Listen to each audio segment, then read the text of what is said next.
Namaste. Welcome to the National Means Cum Merit Scholarship conducted by NCERT with the collaboration of SCERT and SSC board. So NMS scholarships కోసం జరిగే ఈ examination కోసం టీశాట్ ప్రతిష్టాత్మకంగా విద్యార్థులందరికీ ఉపయోగకరంగా ఉండేందుకు అందరి విద్యార్థులకి స్కాలర్షిప్ వచ్చే ప్రయత్నం చేయడానికి తమ వంతు సహాయంగా ఈ కోచింగ్ అనేటువంటిది ఏర్పాటు చేయడం జరిగింది. ఇది ఈ కైండ్ ఆఫ్ కోచింగ్ ఇవ్వటం అనేటువంటిది ముఖ్యంగా చెప్పాలంటే రాష్ట్ర వ్యాప్తంగా కాకుండా దేశవ్యాప్తంగా చేస్తున్న వినూత్నమైన మొట్టమొదటి ప్రయోగాత్మక ప్రక్రియ అని చెప్పచ్చు. ఎందుచేత అంటే ఈ ఎగ్జామినేషన్ కండక్ట్ చేసేటప్పుడు ఈ స్కీమ్ ఆఫ్ ఎగ్జామినేషన్ ఇప్పుడు నేను డిస్కస్ చేస్తాను.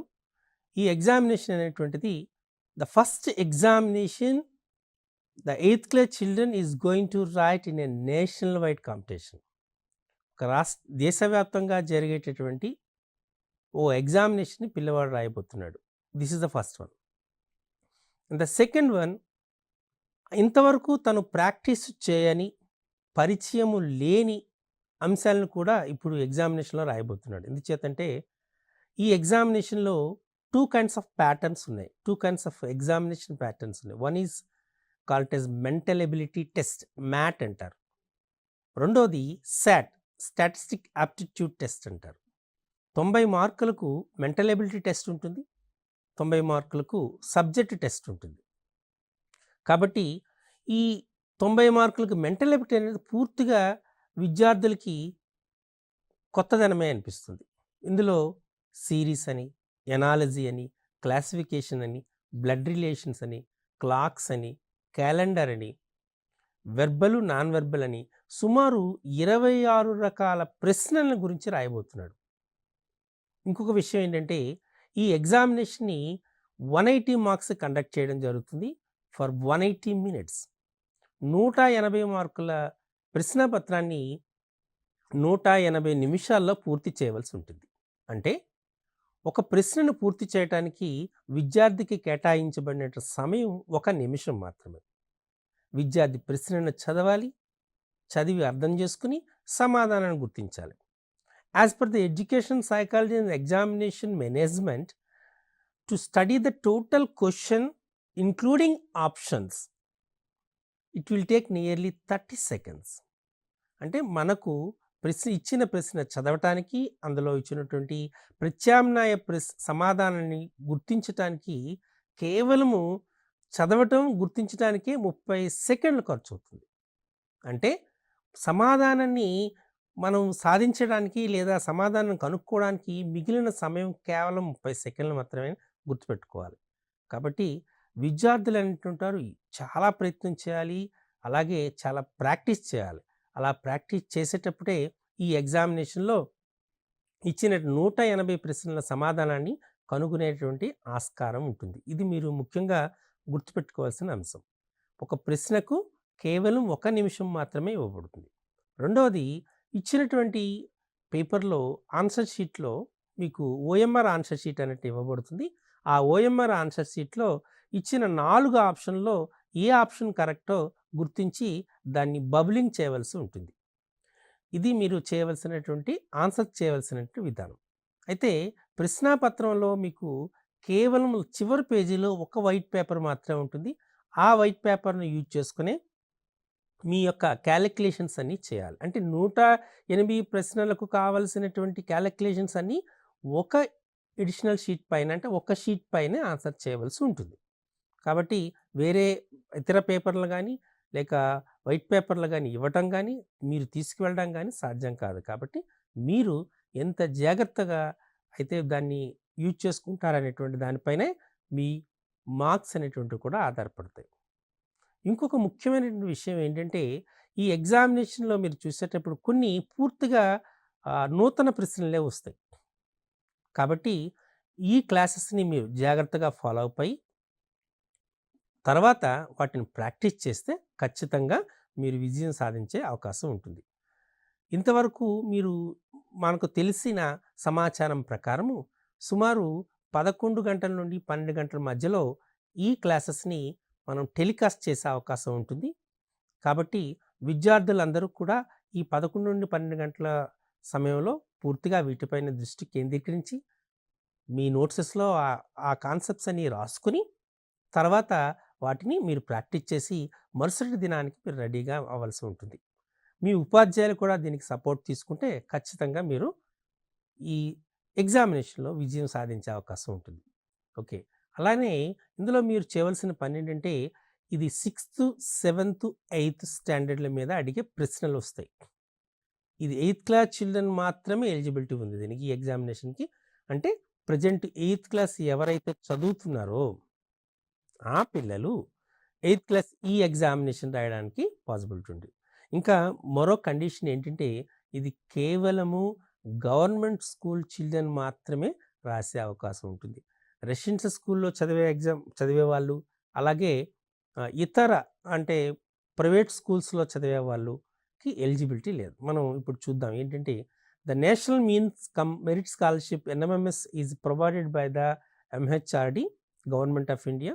The minister of education awards a total of 1 lakh NMMS scholarship for every year to meritorious class 8th students. సుమారు 1,00,000 స్కాలర్‌షిప్స్ అనేటువంటివి ఇవ్వబడతాయి.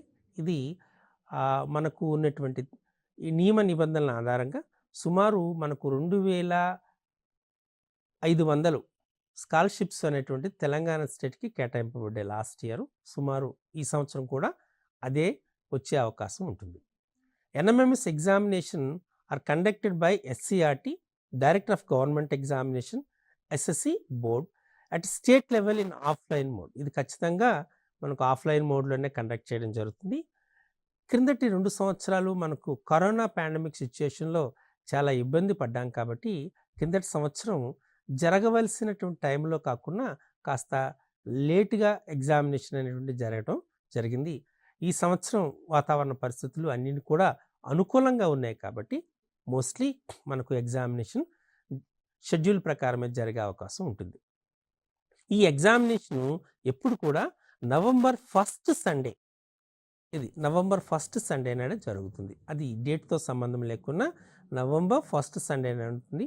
ఈ సంవత్సరం నవంబర్ 1st అనేటువంటిది సండే కాబట్టి బహుశా నవంబర్ 1స్ట్‌నే జరిగే అవకాశం ఉంటుంది. దీన్ని ఇంకా డేట్స్ అనేటువంటిది అనౌన్స్‌మెంట్ చేయలేదు. సో, దానితో సంబంధం లేకున్నా మీరు జాగ్రత్తగా ప్రిపేర్ అయ్యి ఎగ్జామినేషన్‌తో డేట్‌తో సంబంధం లేకున్నా మనం ఇచ్చేటటువంటి కోచింగ్స్‌ని ఆధారంగా చేసుకొని మీరు మీ ఉపాధ్యాయుల సహకారంతో చేయవలసిందిగా కోరుతున్నాం. ద ఎన్ఎంఎస్ ఎగ్జామినేషన్ అనేటువంటిది ఖచ్చితంగా ఆఫ్‌లైన్‌లోనే జరుగుతుంది అనేటువంటిది మీకు ఇన్ఫర్మేషన్ అయితే ఇవ్వడం జరిగింది. అయితే ఎవరు ఈ ఎగ్జామినేషన్‌కి ఎలిజిబిలిటీ అనేటువంటివి ఉన్నారు, ఎవరు కారు అనేటువంటిది మనం eligibility criteria government of India ఇచ్చినటువంటి ఇన్‌స్ట్రక్షన్స్‌ని నేను మీకు ఇప్పుడు తెలియజేస్తున్నాను.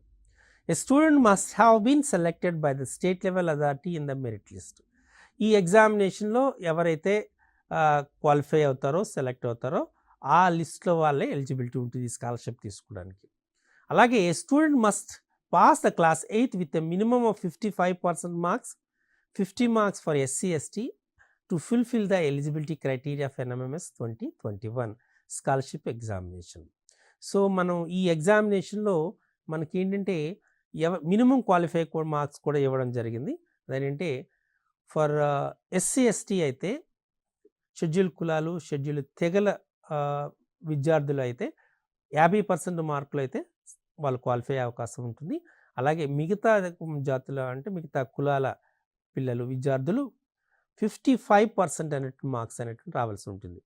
ఇది క్వాలిఫైయింగ్ మార్కు. అంటే మనకు 55 మార్క్స్ వచ్చాయి 55% మార్క్స్ వచ్చాయి కాబట్టి మనకు స్కాలర్‌షిప్ వస్తుంది అనే అర్థం కాదు.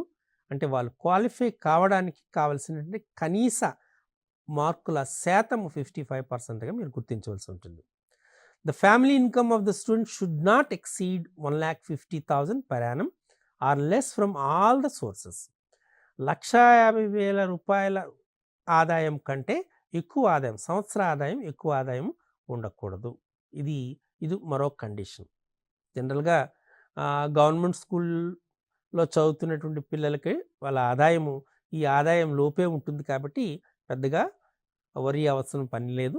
సో మీరు ఈ రూ. 1,50,000 సంవత్సర ఆదాయం కంటే తక్కువగా ఉందా లేదనేటువంటిది మీరు అప్లై చేసే ముందు ఒకసారి పరిశీలించుకోవాల్సి ఉంటుంది. The NMMS scholarship is applicable only to students studying in India. Of course, ఇది మన ఇండియా యొక్క సావర్నిటీ దానిపైన ఆధారపడుతుంది, అందరికీ తెలుసు. కాబట్టి ఇండియాలోనే చదువుతున్నటువంటి పిల్లలు బేసిక్గా ఆ విద్యార్థి అనేది ఇండియన్ అయి ఉండాలి, భారతీయ విద్యార్థి మాత్రమే అయి ఉండాలి అనేటువంటిది కండిషన్ కూడా ఇవ్వబడింది. To get the scholarship students need to appear and clear the NMS examination 2021 examination. Clear? ఈ 2020 ఆఫ్ కోర్స్ 2022 ఎగ్జామినేషన్ కాబట్టి ఈ 2022 ఎగ్జామినేషన్లో మనకు మీ స్కాలర్షిప్ తీసుకోవాలి అనుకుంటే ఖచ్చితంగా ఆ సంవత్సరం మీరు 8th క్లాస్ని కంప్లీట్ చేయవలసి ఉంటుంది. ఇవి కండిషన్స్. ఇంతవరకు మనం ఈ ఎన్ఎంఎంఎస్ ఎగ్జామినేషన్ రాయడానికి ఎవరు అర్హులు అనేటువంటి దానిపైన తెలుసుకున్నాం. మరి ఎవరికి అర్హత లేదు అనేటువంటి విషయాన్ని చూస్తే గవర్నమెంట్ ఇన్స్ట్రక్షన్ ప్రకారం who is not eligible for the NMM scholarship 2022 అంటే the students of NVS, Navodaya Vidyalaya Samiti, Kendriya Vidyalaya Samiti, Sainik schools and private schools are not eligible for the NMMS scholarship 2022. Navodaya Vidya సమితిలో కానీ, సైనిక్ స్కూల్స్లో కానీ, కేంద్రీయ విద్యాలయ సమితిలో కానీ చదువుతున్నటువంటి విద్యార్థులు, అలానే ప్రైవేట్ పాఠశాలలో చదువుతున్నటువంటి విద్యార్థులు ఈ ఎన్ఎంఎస్ స్కాలర్షిప్ ఎగ్జామినేషన్కి రాయటానికి అర్హత లేదు అని ఇవ్వటం జరిగింది. దీనికి కారణం ఏంటంటే ఈ నవోదయ విద్యాలయ సమితి కానీ, కేంద్రీయ విద్యాలయ సమితి కానీ, సైన్స్ స్కూల్స్ కానీ ఇవన్నీ కూడా రెసిడెన్షియల్ సపోర్ట్ ఉన్నటువంటి స్కూల్స్ కాబట్టి ఈ రెసిడెన్షియల్ స్కూల్స్కి మనం గవర్నమెంట్ అనేటువంటిది ఈ కైండ్ ఆఫ్ స్కాలర్షిప్ అనేటువంటిది ఇవ్వటం లేదు. కాబట్టి ఆ విద్యార్థులు ఈ ఎగ్జామినేషన్ రాయడానికి అర్హత లేదు అని చెప్పడం జరిగింది.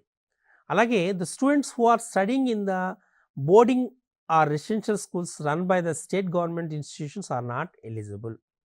గవర్నమెంట్ చేత నడపబడుతున్నటువంటి హాస్టల్స్లో కానీ లేదా గవర్నమెంట్ చేత నడపబోతున్నటువంటి గురుకుల పాఠశాలలో కానీ చదువుతున్నటువంటి విద్యార్థులకు ఈ ఎగ్జామినేషన్ రాసే అర్హత లేదు. ఇప్పుడే చెప్పినట్టు మనకు 5 రకాలైనటువంటి గురుకుల పాఠశాలలు ప్రజెంట్ మన తెలంగాణ స్టేట్లో ఉన్నాయి. Telangana residential schools, Telangana social welfare residential schools, Telangana social tribal welfare residential schools, Telangana minority residential schools, Telangana BC welfare residential schools, ఇలా మనకు ఒక 5 రకాల రెసిడెన్షియల్ స్కూల్స్ ఉన్నాయి. ఈ స్కూల్స్లో చదువుతున్న విద్యార్థులకు కూడా ఈ ఎగ్జామినేషన్ రాసే అర్హత లేదు. ఎందుచేతంటే వాళ్ళకు రెసిడెన్షియల్ ఫెసిలిటీ అనేటువంటి కల్పించబడింది. కాబట్టి ఈ స్కాలర్షిప్ నుండి ముఖ్యంగా విద్యార్థులకు ఒక ఫైనాన్షియల్ సపోర్ట్ ఇవ్వాలి. చదువుతున్నటువంటి మెరుగైనటువంటి విద్యార్థులకు మెరుగైనటువంటి అవకాశాలు కల్పించాలనే ఉద్దేశంతో సెంట్రల్ గవర్నమెంట్ ఈ స్కాలర్షిప్ ఇస్తుంది. కాబట్టి ఈ రెసిడెన్షియల్ స్కూల్లో చదువుతున్న విద్యార్థులు కానీ, ప్రైవేట్ పాఠశాలలో చదువుతున్న విద్యార్థులు కానీ, నవోదయ విద్యాలయాల్లో కానీ, కేంద్రీయ విద్యాలయాల్లో కానీ, సైనిక్ స్కూల్స్లో కానీ చదువుతున్న విద్యార్థులకు ఈ స్కాలర్షిప్ అనేటువంటిది ఇవ్వటం లేదు. కాబట్టి ఈ ఎగ్జామినేషన్ రాయడానికి వాళ్ళకు అర్హత లేదు. అయితే ఎగ్జామినేషన్ గురించి మీరు రాసే ముందు దాని యొక్క ప్యాటర్న్ అనేటువంటిది ఎలా ఉంటుంది అనేటువంటిది చాలా అవసరం. NMMS examination paper have 2 parts. Part 1 mental ability test. We call it as the MAT. The maximum marks for the examination is 90 and the time is 90 minutes. And the second part 2 scholastic aptitude test SAT, maximum marks 90, time 90 minutes. ఈ NMMS ఎగ్జామినేషన్లో ఒకే paper ఉంటుంది, అయితే 2 పార్ట్లు ఉంటాయి. Part 1, part 2 అనేటువంటిది ఉంటుంది. Mental ability test mat అనేటువంటిది maximum marks 90 ఉంటాయి, 90 marks ఉంటాయి. అలాగే పార్ట్ 2 స్కాలర్షిప్ యాప్టిట్యూడ్ టెస్ట్ అంటే మ్యాక్సిమం మార్క్స్ 90 ఉంటాయి. టోటల్ మార్క్స్ అంటే మనకు 180 మార్క్స్ అనేటువంటిది మీరు చూడొచ్చు క్లియర్గా. ఈ 180 మార్క్స్ అనేటువంటిది దానికి 180 మినిట్స్ అనేటువంటి ఇవ్వబడింది. ఈ మెంటల్ ఎబిలిటీ టెస్ట్ మ్యాట్ అంట్లో పార్ట్ 1లో చూస్తే మీకు సుమారు 26 రకాలైనటువంటి ప్రశ్నలు ఉంటాయి. ఇందులో వెర్బలు, నాన్ వెర్బలు ఉంటాయి. సిరీస్ క్వెషన్స్ ఉంటాయి. ఆ సిరీస్‌లో మరలా number series, letter series, word series, numericals and alphabetical series అని ఒక 5, 6 రకాలైనటువంటి సిరీస్ అనేవి ఉంటాయి. ఎనాలజీ ఉంటుంది. అలాగే బ్లడ్ రిలేషన్స్ ఉంటాయి. క్యాలెండర్ ఉంటుంది. టైం ఉంటుంది. డైరెక్షన్స్ ఉంటాయి. ఇలా మనకు సుమారు 26 రకాలైనటువంటివి ఉంటాయి. వీటన్నిటిని ఒక్కొక్కటిని ఒక్కొక్క సెషన్‌లో మనం విపులంగా వాటిపైన డిస్కస్ చేసుకుందాం. అలాగే మీరు వాటిపైన ప్రాక్టీస్ కూడా చేసుకుంటే మీకు చాలా వరకు ఉపయోగపడుతుంది. అలా పార్ట్ 2 స్కాలర్‌స్టిక్ యాప్టిట్యూడ్ టెస్ట్ సాట్ అంటారు. దీని మాక్సిమం మార్క్స్ 90 మార్క్స్ ఉంటాయి. ఇందులో మీకు ఏ సబ్జెక్ట్‌లో ఏ మార్కులు అంటే ఇప్పుడు నేను డిస్కస్ చేస్తాను. అయితే ఈ ఎగ్జామినేషన్ రాసేటప్పుడు మీరు చాలా జాగ్రత్తగా గుర్తుపెట్టుకోవాల్సిన అంశం ఏంటి అంటే టైం కన్జంప్షన్ చాలా ఇంపార్టెంట్. టైంని మీరు ప్రాపర్‌గా క్యాలిక్యులేట్ చేసుకోవాలి ఎగ్జామినేషన్ రాస్తున్నప్పుడు. ఎందుచేతంటే ఒక ప్రశ్నకు కేవలం 1 నిమిషం మాత్రమే ఉంటుంది కాబట్టి ఆ నిమిషంలోనే ఆ ప్రశ్నను చదవాలి, సమాధానాన్ని గుర్తించాలి. గుర్తించిన సమాధానాన్ని ఆన్సర్ షీట్లో బబుల్ చేయాలి. ఇది చాలా వరకు అంశం. ఇది రాస్తున్నప్పుడు చాలామంది విద్యార్థులు చేసేటువంటి ముఖ్యమైనటువంటి తప్పు ఏంటంటే ఆ ప్రశ్నాపత్రంలోనే ఆన్సర్ టిక్ పెట్టుకొని చివరగా ఆన్సర్స్ రాద్దాము అని ఒక ఆలోచన ఉంటుంది. బబులింగ్ చేద్దామని ఒక ఆలోచన ఉంటుంది. కానీ అలా చేయటంలో చాలా మిస్టేక్స్ వచ్చే అవకాశం ఎక్కువగా ఉంటుంది. మీరు ఆన్సర్స్ చేస్తున్నప్పుడు ఏం చేస్తున్నారంటే కొద్దిమంది విద్యార్థులు ప్రశ్నాపత్రంలోనే ఆన్సర్ని టిక్ పెట్టేసుకుంటారు. చివరగా టైం అంతా అయిపోయిన తర్వాత లాస్ట్లో మనం ఈ ఆన్సర్స్ అన్నీ బబుల్ చేద్దామని అనుకుంటారు. అలా ఆ రకంగా మనం టైం సేవ్ చేయగలుగుతాము. అలానే పేపర్ అంతా ఆన్సర్ చేయగలుగుతాం అనేటువంటి ఉంటారు. కానీ ఇది రాంగ్ అజంప్షన్. మీరు రాసుకుంటున్నారు. ఫస్ట్ క్వశ్చన్ది ఏ అనుకున్నారు, లేదా 1 అనుకోండి, సెకండ్ది 3 అనుకోండి, థర్డ్ది 2 అనుకోండి. ఇలా రాసుకుంటారు. రాసుకుంటున్నప్పుడు ఏం జరుగుతుంది అంటే ఆన్సర్స్ నింపుతున్నప్పుడు ఎక్కడైనా ఒకటి మిస్ అయింది అనుకోండి, మొత్తం ఆర్డర్ అంతా పోతుంది. అందుచేత దయచేసి అలా చేయకండి. ఆన్సర్ గుర్తించిన వెంటనే నేరుగా ఆన్సర్ షీట్లో దాన్ని బబుల్ చేయండి. ఆ విధంగా మంచిది. రెండవది, విద్యార్థులు ఏం చేస్తూ ఉంటారంటే ప్రతి 10 నిమిషాలకి ఎన్ని ఆన్సర్స్ చేశాము అని లెక్క పెట్టుకుంటుంటారు. అలా చేయొద్దు. దానివల్ల ఏమవుతుందంటే సైకలాజికల్గా టెన్షన్ మీకు పెరుగుతుంది. సైకలాజికల్ టెన్షన్ పెరిగి మిగతా ప్రశ్నల సంఖ్య ఎక్కువ అవుతుంది అయినప్పటికీ చివరికి సమాధానాలను గుర్తించడంలో చాలా తప్పులు చేసే అవకాశం ఉంటుంది. కాబట్టి టైంతో సంబంధం లేకుండా మీరు వచ్చిన ఆన్సర్ని ఫాస్ట్గా కంప్లీట్ చేయడం అనేటువంటిది చేయాలి. ఇప్పుడు స్కాలర్షిప్ యాప్టిట్యూడ్ టెస్ట్లో ఏ రకమైన ప్రశ్నలు వస్తాయి అనేటువంటిది ఇప్పుడు మనం ఏ కైండ్ ఆఫ్ ఎగ్జామినేషన్లో ఏ సబ్జెక్ట్స్ ఉన్నాయో మనం చూద్దాం.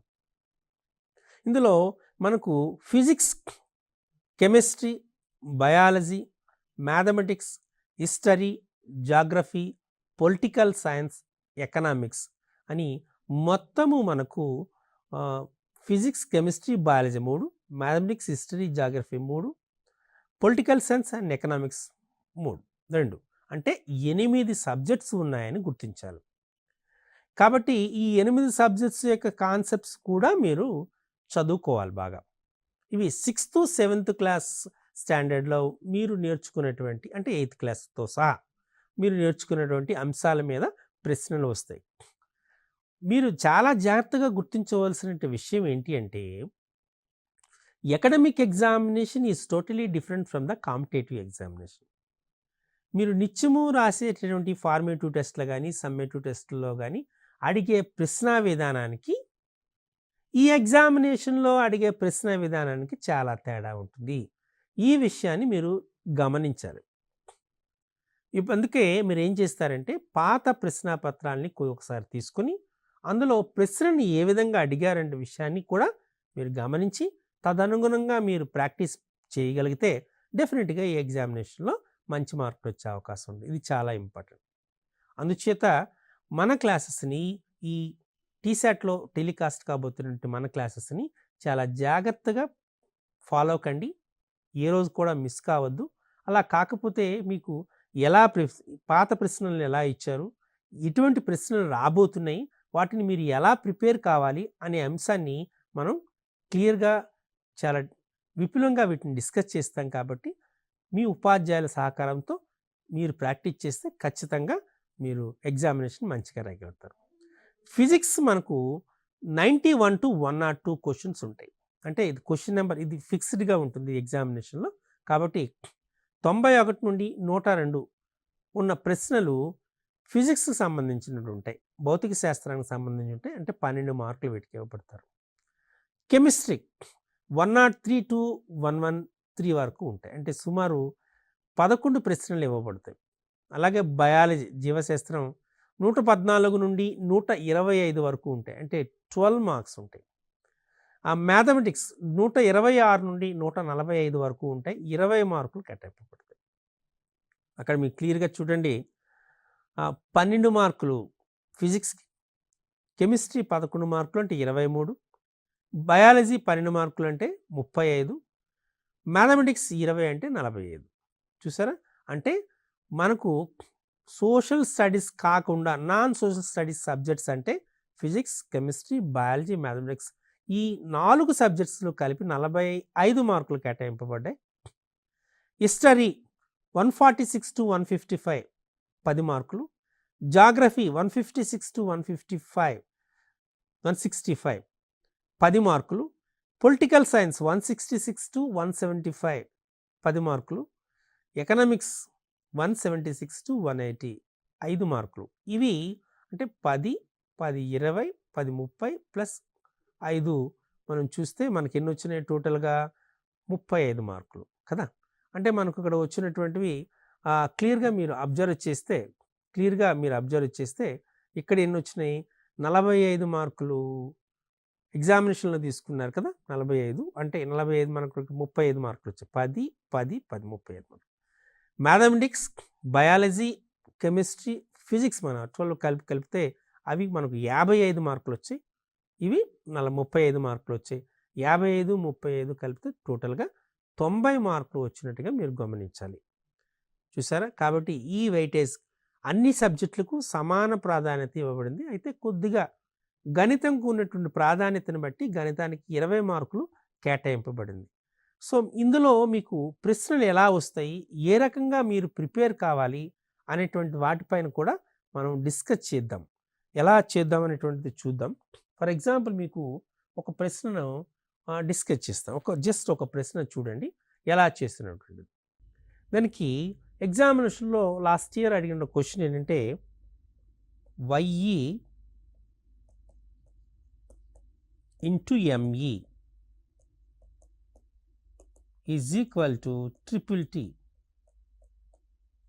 Then find the value of Y plus E plus M plus T. ఇది అడిగిన ప్రశ్న. YE into ME is equal to triple T. Then find the value of Y plus E plus M plus T.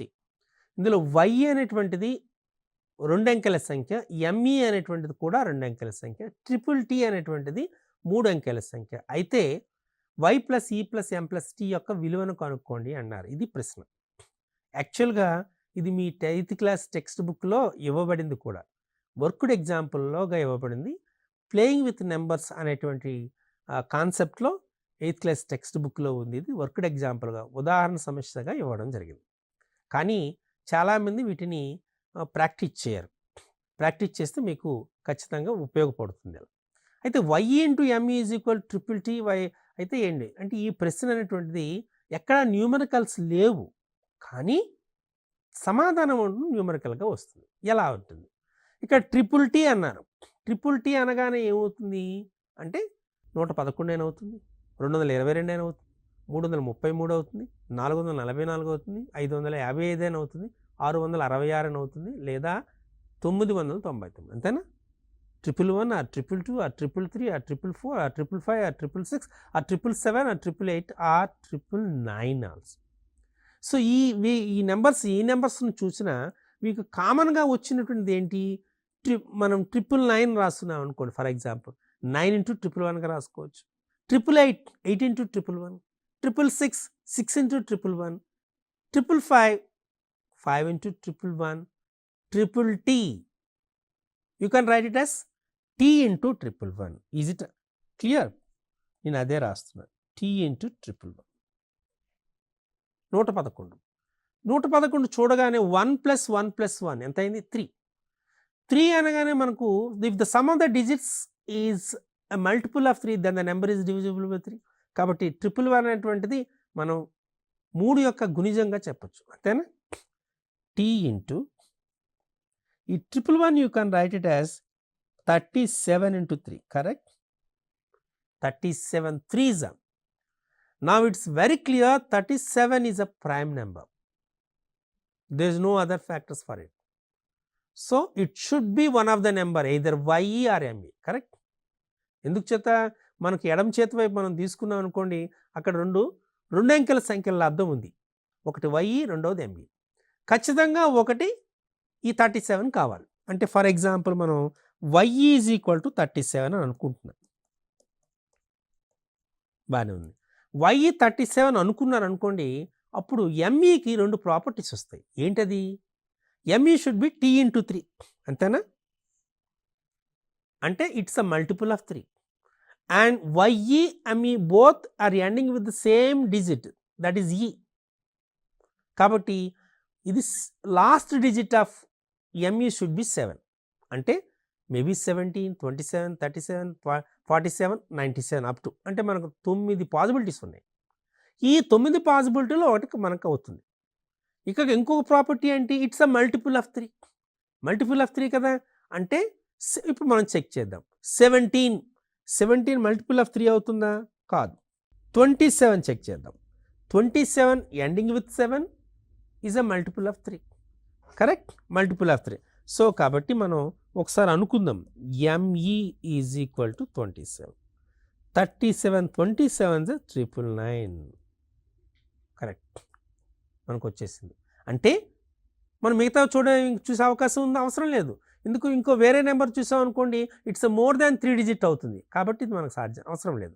కాబట్టి 37 20. కాబట్టి ఇప్పుడు compare చేయండి, Y విలువ ఎంత వస్తుంది? 3, E విలువ ఎంత? 7, M విలువ ఎంత? 2, T విలువ ఎంత? 9, 10 + 12 + 9 21. అంటే మనకు ఆన్సర్ ఎంత వచ్చింది?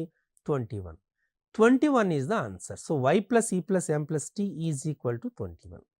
ఈ క్యాలిక్యులేషన్ అంతా మీరు ఎంత ఫాస్ట్గా చేయగలిగితే అంత మంచిది. ఎందుచేత మీ ప్రశ్నకు కేటాయించబడిన సమయం జస్ట్ 1 నిమిషం మాత్రమే. చదవడానికి, ప్రశ్నను గుర్తించడానికి, సమాధానం గుర్తించడానికి, ఆన్సర్ షీట్లో బబ్లింగ్ చేయడానికి పట్టే సమయం 30 సెకండ్స్ తీసుకుంటుంది ఆల్రెడీ. ఉన్న 30 సెకండ్స్లోనే చేయాలి. కాబట్టి ఈ రకమైన ప్రశ్నలు వస్తాయి. ఇది ఆల్రెడీ 2018 ఆర్ 17 ఈ 2 సంవత్సరాలు ఏదో ఒక సంవత్సరంలో ఈ ప్రశ్న అనేటువంటి ఇవ్వబడింది. ఈ ఇవ్వబడినటువంటి ప్రశ్న మీకు ఒక 1 మార్క్ క్వశ్చన్ అనమాట మీకు. అయితే ఇది ఏమైనా కొత్త ప్రశ్న అంటే లేదు, ఇది మీ టెక్స్ట్ బుక్లోనే ప్లేయింగ్ విత్ నెంబర్స్ అనేటువంటి చాప్టర్లో ఇవ్వబడింది, వర్క్డ్ ఎగ్జాంపుల్గా ఇవ్వండి. కాబట్టి టెక్స్ట్ బుక్ని జాగ్రత్తగా ప్రిపేర్ కండి.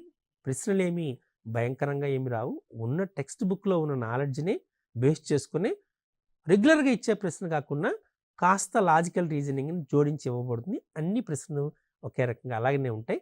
కాబట్టి మీకు మీ అందరికీ కూడా మిగతా ప్రశ్నలు ఎలా వస్తాయి, ఒక్కొక్క సబ్జెక్ట్లో ఎలా వస్తాయి అనేటువంటిది సబ్జెక్ట్ ఎక్స్పర్ట్స్ అనేటువంటి వాళ్ళు డిస్కస్ చేస్తారు.